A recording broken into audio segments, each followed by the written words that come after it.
Hi everyone, welcome back to my channel Gyan Gate. So this is something about me you just can read out. If you guys have any doubt, any topic related, then you can follow people on my Instagram page. I will provide you the link in the description box, or you guys can go about and check out. This is a good platform connecting with you guys to solve your problems. So don't forget to follow me on my Instagram page. If you want some notes or PDF related to my videos, so you can join me on my Telegram channel. I will provide that link in the description box.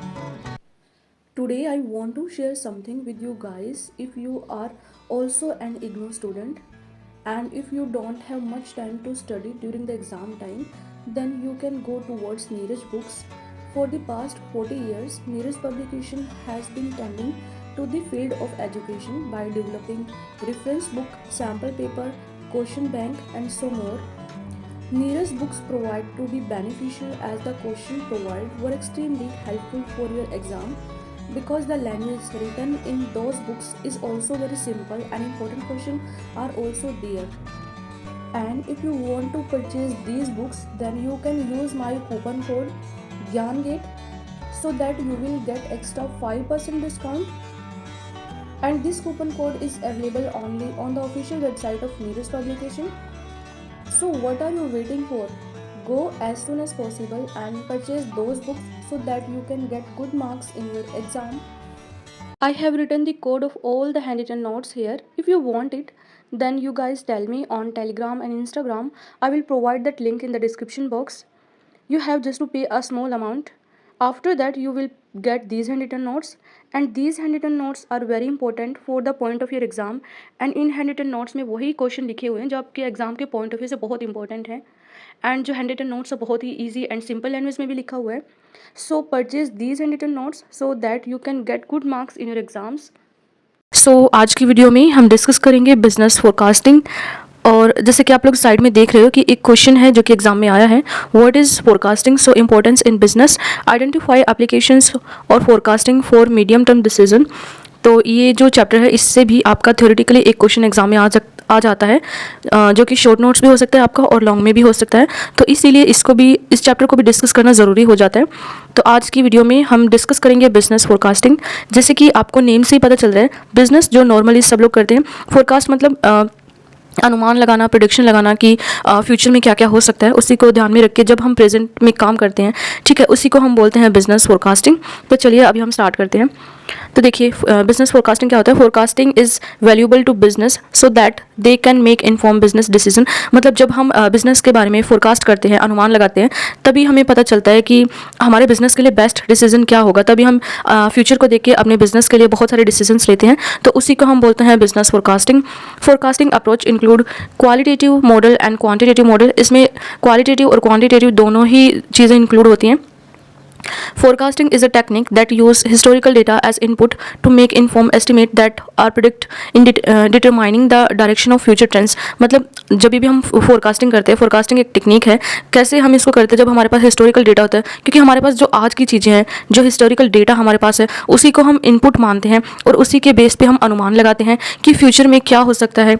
ठीक है, जैसे हमारी balance sheet जो होती है उससे से हमें पता चलता है कि जो हमारी कंपनी की जो सेल है वो अप जाएगी या डाउन जाएगी, हमें प्रॉफिट होगा कि लॉस होगा.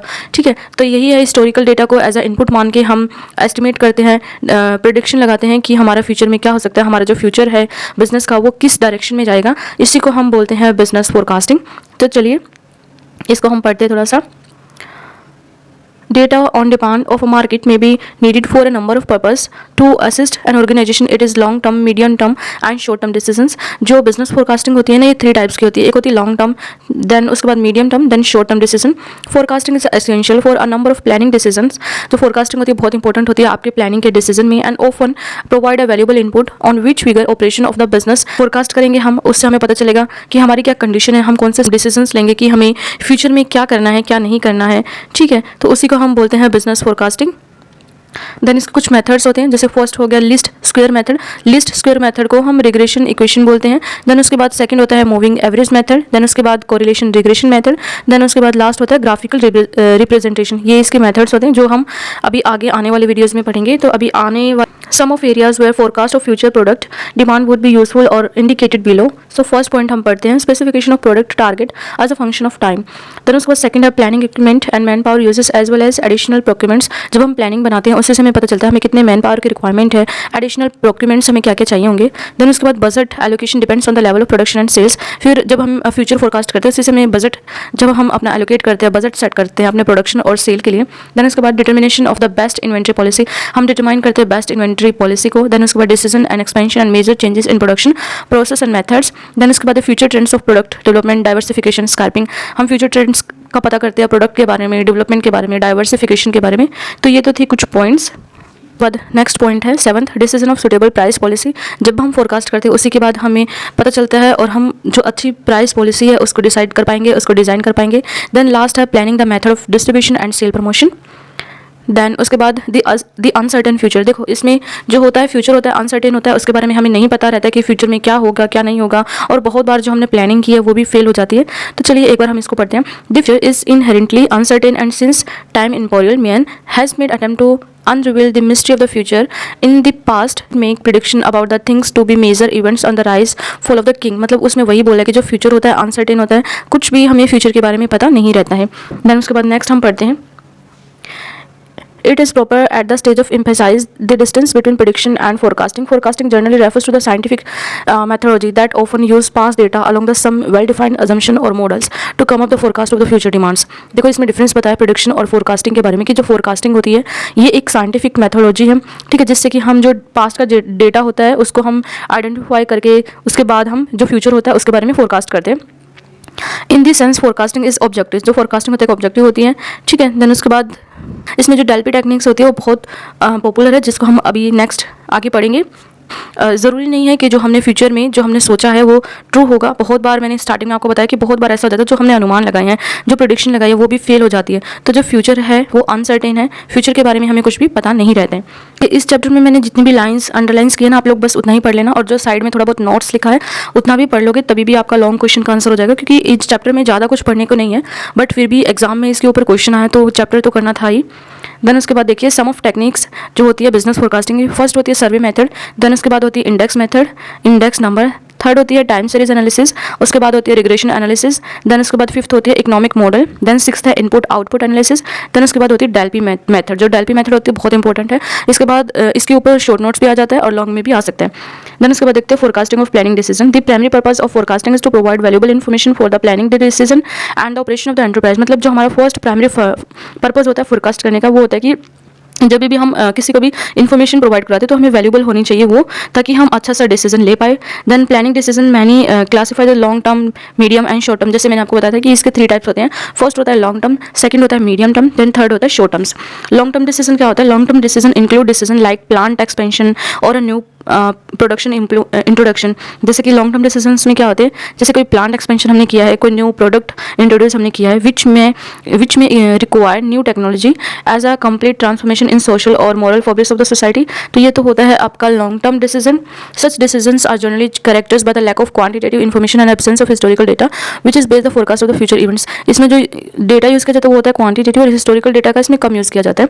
देन उसके बाद होता है medium term decision. Medium term decision involve such as a decision as a planning the production level in a manufacturing plant. जैसे कि हम कोई जो मैन्युफैक्चरिंग प्लांट है उसको हम प्रोडक्शन करें over the next year and determination the man power requirement और inventory policy of the firm. हम पहले ये देख ले कि हमें कितने मैन पावर की रिक्वायरमेंट होगी, ये होता है हमारा मीडियम टर्म. हमें शॉर्ट टर्म में किसी जो हमारा मैन्युफैक्चरिंग प्लांट है उसको हमें इंट्रोड्यूस करना है, उसको हमें प्रोडक्शन लेवल में इंट्रोड्यूस करना है, तो उसके लिए हमें कितनी मैन पावर की रिक्वायरमेंट होती है ये हम देखते हैं मीडियम टर्म डिसीजन में. देन उसके बाद है हमारा short term decision. Short term decision include daily production planning and scheduling decisions. देखो लॉन्ग टर्म में हम बहुत जो लॉन्ग टर्म की प्लानिंग होती है वो करते हैं. मीडियम टर्म में जो कम समय की होती है, ठीक है, बीच का जो टाइम होता है उसके करते हैं. शॉर्ट टर्म्स में जो daily day to day life की जो प्लानिंग होती है वो करते हैं, जैसे कि प्रोडक्शन के बारे में, प्लानिंग के बारे में एंड शेड्यूलिंग डिसीजंस के बारे में.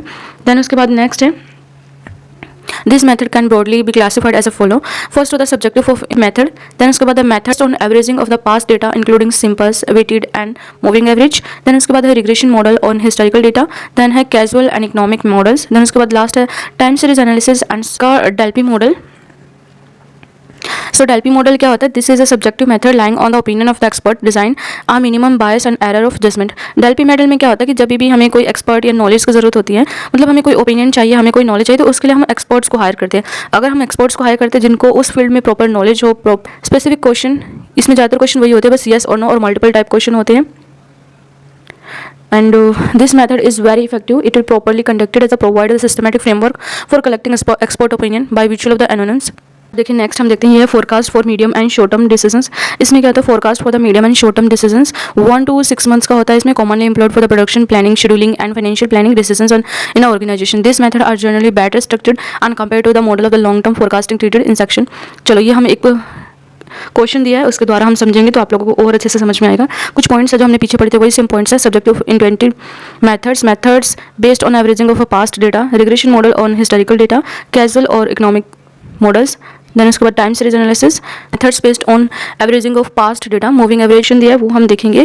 देखिए इसमें हमें on the certain data of 3 and 6 months का हमें निकालना है, जो कि हमें मूविंग एवरेज मेथड से निकालना है। देखिए अभी यहाँ पे इसमें बोला 3 पीरियड का हमें निकालना है और 6 पीरियड्स का हमें निकालना है। Monthly sale of an items and forecast using, हमें फोरकास्ट करना है 3 पीरियड्स का और 6 पीरियड्स का।